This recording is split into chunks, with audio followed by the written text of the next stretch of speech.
నేనెప్పుడు వెంకటేశ్వర స్వామి మా ఇంటి కులదైవం. మా ఇంట్లో నుంచి నేరుగా చూస్తే మంగాపురం సైడు గోపురం అక్కడంతా కూడా 3 నామాలు కనబడుస్తూనే ఉంటాయి. ఇంట్లో నుంచి పైన ఎక్కి చూస్తే తిరుమలలో ఉండే 3 నామాలు ఇంటి దగ్గర నుంచి చూసే అవకాశం వస్తుంది.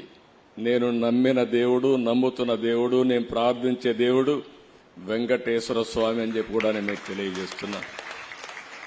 ప్రతిరోజు ఒక 2 నిమిషాలే నేను ఒకటే కోరుకుంటాను. దండం పెట్టుకొని 1 నిమిషం ప్రార్థన చేసి, ఇప్పుడు ఒకసారి చూస్తే నాకు ప్రాణ భిక్ష పెట్టింది కూడా వెంకటేశ్వర స్వామి. అదొక మిస్టరీ కూడా. 2003లో నా మీద 23 క్లేమోర్ మైన్స్ ని బ్లాస్ట్ చేస్తే సాక్షాత్తు వెంకటేశ్వర స్వామి నాకు ప్రాణభిక్ష పెట్టాడు. ఏదో చెయ్యాలని ఆ రోజు నన్ను కాపాడాడు.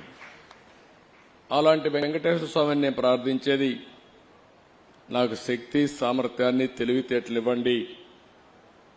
ప్రపంచంలోనే తెలుగు జాతి నెంబర్ 1 జాతిగా ఉండడానికి ఆశీర్వదించండి.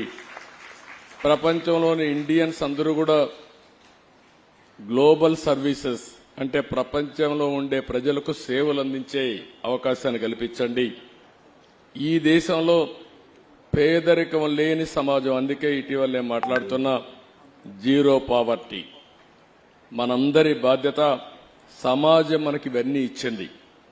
ఈరోజు నేను ఒక ముఖ్యమంత్రిగా ఉన్నా, రమణ గారు former chief justice of India అయినా, లేకపోతే వేదిక పైన ఉండే పెద్దలు కొంతమంది మంత్రులైనా, ఇక్కడికి ఉండేవాళ్లు వివిధ రంగాల్లో బ్రహ్మాండంగా రాణిస్తున్నా, ఇది మనకు సమాజమే ఈ అవకాశం ఇచ్చింది. అలాంటి సమాజంలో పేదరికాన్ని, అందుకే నేను ఒక స్లోగన్ తీసుకున్నా, zero poverty nation, zero poverty state, zero poverty village.